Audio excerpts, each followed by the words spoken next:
Hi, Empress Justice here, and welcome to the Aquarius, Rahu, Leo, Ketu special reading for Aquarius. This is for Danishta, Shatabisha, and Purva Bhadrapada. Now, this particular reading that I'm doing for you is going to be the period from the 29th of May, which was yesterday, to the 26th of November 2026. So this forecast right here is going to be for the next year and a half. So I'm going to be as detailed as I can. I'm going to take my time as much as possible, and we're going to see exactly what's in store for you. So this is not going to be like a shotgun reading like I normally do, Aquarius. This is going to be something that I really take my time with. All right. So let's see what we've got for you. So first off, I'm going to read the tarot cards that I have for you for this forecast. And I'm going to read the tarot cards first, and then I'm going to read the oracle cards for you later, okay? Now, for you, I have the Six of Swords from the Thoth Tarot, which is science, right? And then we have the Seven of Wands from the Cats Rule the World Tarot. Of course they do. And we have the Six of Pentacles from the Dragon Tarot. And we have the Two of Cups. This is interesting. And that's from the Sugar Skull Tarot deck. Okay. Now, I'm going to try and read from the tarot cards alone, and then I'm going to go into the oracle cards here. So what I can see for you is, first of all, the number 6 is about balance. It's about sacrifice. It feels like you're having to make some compromises somewhere when it comes to the way that you think and the way that you process things, and the way in which you handle your material affairs. So Aquarius, it's like you have to make some sacrifices along the way, not necessarily sacrifices that you can't manage, but it's sacrifices necessary for you to maintain love in your life.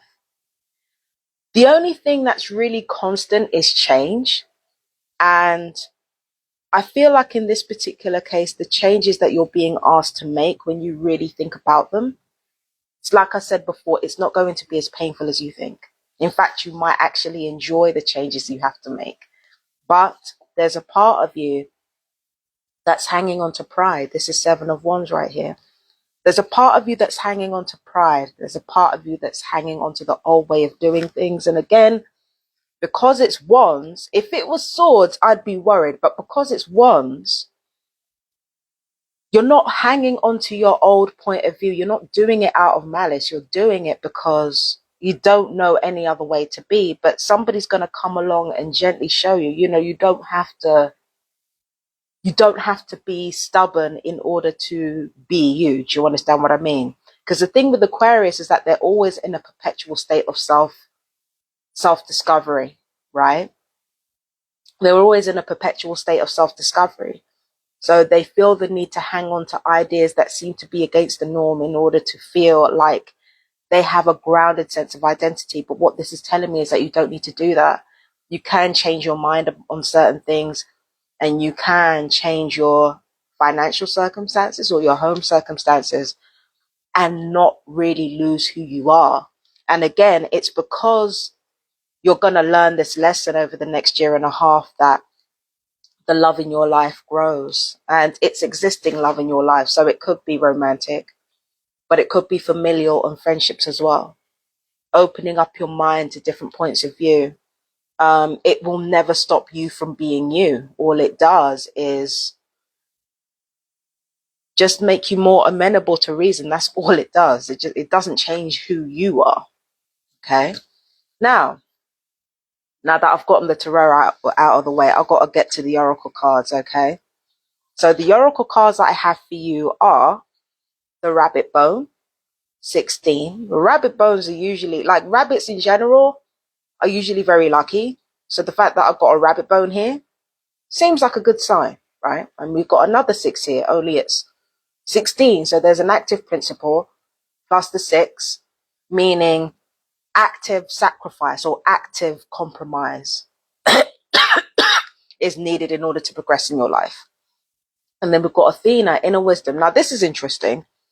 It says you know what to do, Trust your inner wisdom and take appropriate action without delay. Ooh, that is interesting. Okay, so yeah, rabbit bone. So like making necessary compromise. Yeah, it feel like Aquarius again. It feels like you're not really listening to your inner self, and the reason why you're not listening is not because it's not logical. It's because again, you feel like having to compromise is like sacrificing your identity when it's not. That's not the case at all. You don't have to do that. So I'm going to read the notes for you. When I read the notes, take into account that these are signposts along the way in your journey over the next year and a half. They're not to be taken like super seriously. They're just signposts. There are some signposts that are going to be more significant than others, but they are just signposts. So bear with, okay? Now, for you, normal notes. Okay, we have difficult move, difficult travels. Timing and preparation are crucial for quick decision making. A Virgo will tell you that. Virgo's in your 8th house. A Virgo will tell you that, babes. And then we've got trusting your first initial instinct and or acting on recurring ideas. Okay. So for your first important note, we've got lecturing, and then the rest of the important notes are public speaker, generous vision, community garden, charity farm, new relationship, too much politics, much generosity, deep love, and dating. There's one normal note that I missed, which is deciding where to move to a new location. So it seems like either you or someone else is going to be making a move to somewhere else, like in the next year and a half. And like in the early stages, of course, you're going to be like in the decision process. But then in the latter half of the year and a half time period, you're going to be actually making the move towards that new place. And the houses are actually affected by the Aquarius, Rahu, and Leo Ketu axis are going to be the 1st and the 7th house. Whoa! You know what? This is the thing. You got to remember the way Vedic astrology works, the way the diamond works. The way to accomplish Rahu's goals is to follow Ketu's lead. And the collective Ketu is in your 7th house. It's like I said before, in order to find who you are, in order to follow your own path, in order to follow the 1st house, you've got to come back to compromise. You've got to come back to being willing to make allowances for the people that you love, for the people that are already in your life. It even means learning from your enemies, because your 7th house is about significant relationships. Not all those relationships have to be for you, right? They can be the ones that are your main rivalries. They also have something to say. They also have something to teach you. Nobody knows this better than me. Nobody knows this better than any TI, in fact. But your enemies, even your enemies have something to teach you. Even they have something wisdom to impart, even when that's not their intention. I'm sorry. I'm just noticing little things on my face, Aquarius. Sorry. But yes, this right here, it's time. It's time for you to elevate your thinking and elevate your circumstances, your material circumstances, but you've got to do it through your relationships and honoring your relationships and honoring their perspectives and honoring their space. That's how you got to do it. Okay. So let me see if that's it for Aquarius. Yeah. Let's see. I don't know. I feel like pulling some other cards. I don't know how long I've been online for you, but I feel like pulling some other cards. I did say it was an hour and a half. I'm going to take my time. I'm not going to rush this, Aquarius. So what else are you looking forward to in the next year and a half? Listen,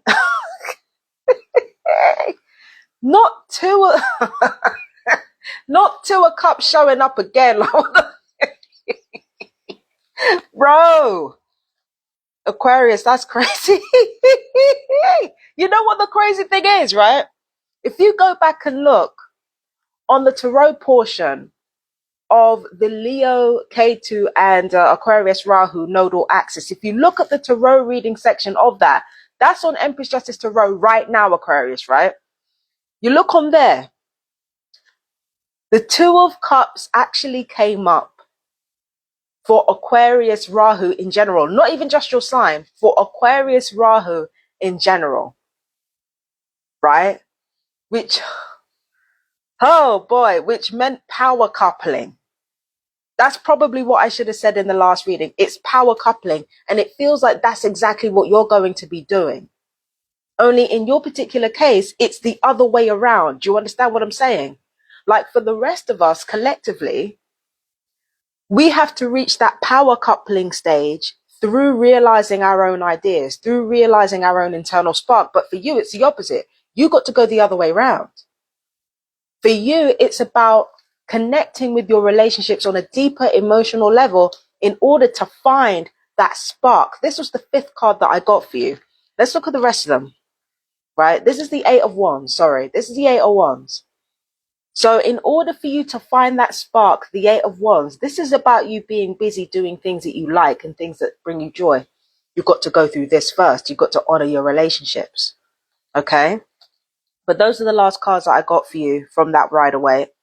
Well, I've got to explore the other ones. So the first card that I picked up for you was a Two of Pentacles. Now, the Two of Pentacles, yeah, you're going to have a lot on. You're going to have a lot on for the next year and a half. There's a lot to juggle. I feel like career-wise, you're trying to decide which path you want to go down, right? And I feel like once you've decided, you're going to take it further. You might go back to school. You might buy equipment. You might do something. Like once you've decided, once you've settled on something that you actually want to do, it's likely that you're gonna move forward with it and you're gonna take it a step further. There are naysayers in your camp, but there are naysayers who don't know the full scope of what you're attempting to do. They don't understand. It's not these people. There's one person in particular that embodies this part of the equation. You see, it's blue like me. You are the active principle. They're the passive principle. There is one person in particular who understands what you're trying to do, probably better than you do, and you need to listen to them. But then there are others in your circle who are naysaying you. And again, they're not naysaying you because they don't like you. They're naysaying you because they want what's best, because they feel like the ideas that you're going down and may be too subversive, too dangerous. Or conversely, it might be that like a lot of people think you're just coasting, but you're not coasting. You know exactly what you're doing. You know exactly what you're going to do with your life. You know how you're going to do it. You've already prepared. There's more preparation to do, but you've already prepared for, a large chunk of what you're about to do, Aquarius. So this naysaying that you're going through, okay, fine, they mean well. Not helpful. It's not helpful. So you're best off going your own way. But the naysaying does serve a purpose. This is another thing that sorry, it's lemon soda water. This is another thing that I've kind of understood about this, right? The naysaying can have its uses because your intuition is pointing you in the direction that you need to go. But your logic, through these naysayers, through these people naysaying you, your logic is challenging you to find ways to reach your destination. That's how you got to see it. When your intuition points you in a direction that you're supposed to go, the idea of your logic is not to dissuade you. That's not the point in asking questions. If I say I want to be a billionaire, they say, okay, well, what is your plan to multiply your money? Like, we all hate billionaires. I get it. We hate billionaires, but just roll with me on this one, Aquarius. Okay. So say you want to be actually, let me use another example.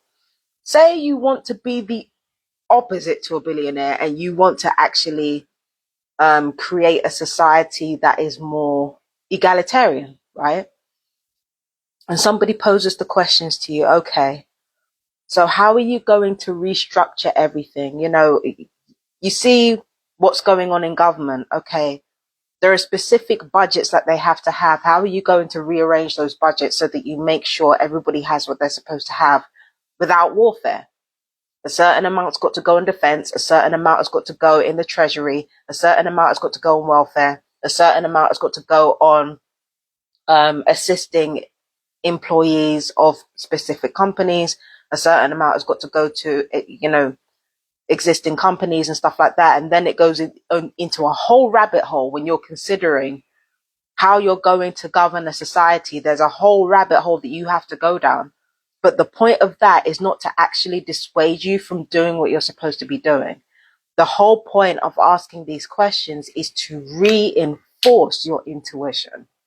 So if people around you are naysaying you, instead of seeing it as them saying no, even if they see it that way, even if they see it as shutting down your ideas, don't see it as shutting down your ideas.